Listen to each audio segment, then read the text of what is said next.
सीताराम। विवाह में, शादियों में बहुत समस्याएं आ रही है। जितने जल्दी शादियां हो रही है उतने जल्दी तलाक हो रहे हैं।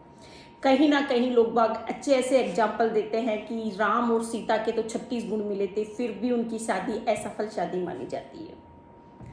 क्या रीजन था राम और सीता की शादी असफल होने का? वैसे तो हम इनकी शादी को पूर्ण मानते हैं। कोई ऐसी असफलता नहीं है कि जो राम और सीता के बीच में आई है। फिर भी 10 तरह की दुनिया में हजारों तरह के, लाखों तरह के लोग हैं, अपने अपने कमेंट्स करते हैं, अपनी अपनी बात रखते हैं। साथ न रहने को असफल बताया जाता है। तो आज मैं आपको बता सकती हूँ कि क्यों राम और सीता का साथ होके भी साथ नहीं रहा।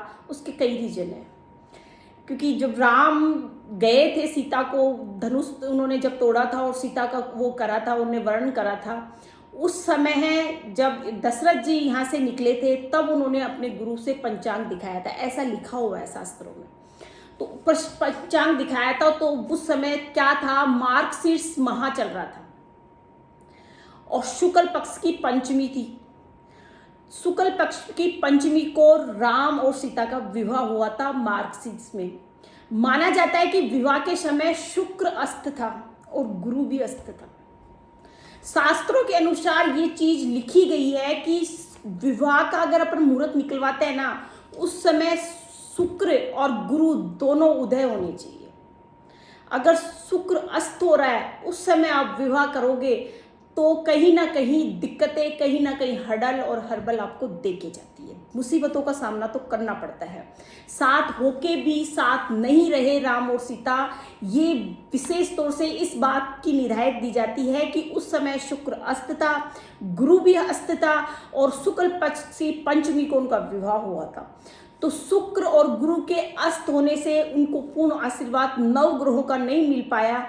इस वजह से भी एक रीजन ये माना जाता है कि 36 गुण मिलने के पश्चात भी उनका विवाह सफल विवाह नहीं माना जाता।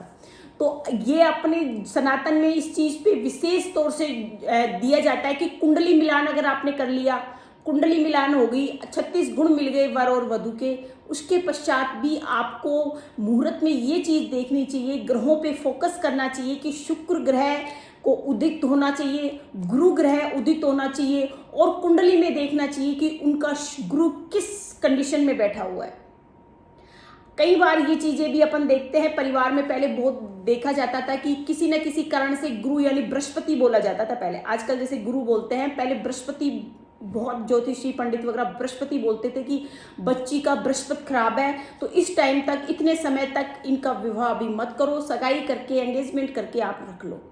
जब इनका गुरु ग्रह उदय होगा तो कई कई बार साल साल, डेढ़ साल ग्रह के उदय होने की स्थिति पर रोका जाता था, स्थिति पे फोकस किया जाता था। जब ग्रह उदित होते थे, कुंडली में अच्छा इफेक्ट डालते थे, जब विवाह की आज्ञा अपने कुल पंडित, कुल पुरोहित आज्ञा देते थे कि अब आप विवाह कर सकते हो।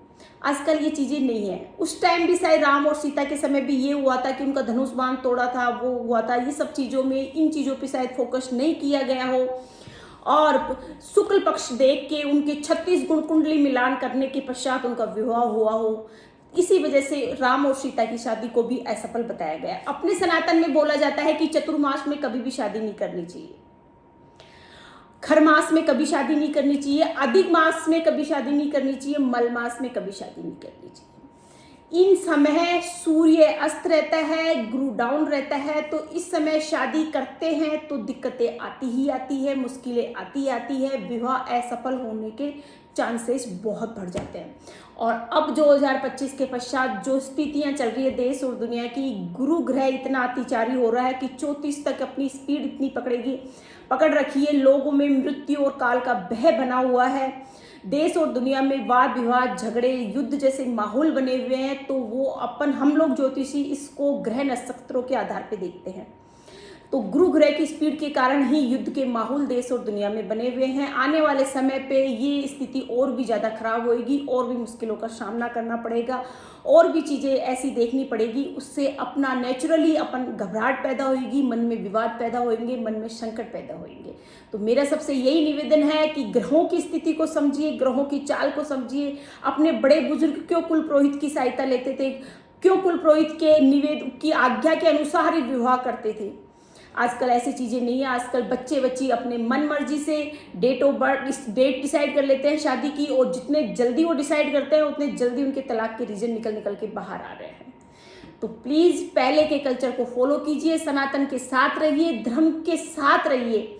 धर्म के आप अधीन रहोगे ना, धर्म के अंदर आप रहोगे तो आपका वैवाहिक जीवन भी सफल रहेगा और आपकी कोई एक अच्छी एनर्जी मिलेगी। ये सब चीज़ों पे आपको जरूर फोकस करना है। कोई भी अपने घर में मांगलिक कार्य करने जा रहे हैं, गुरु और शुक्र की स्थिति को जरूर देखिएगा।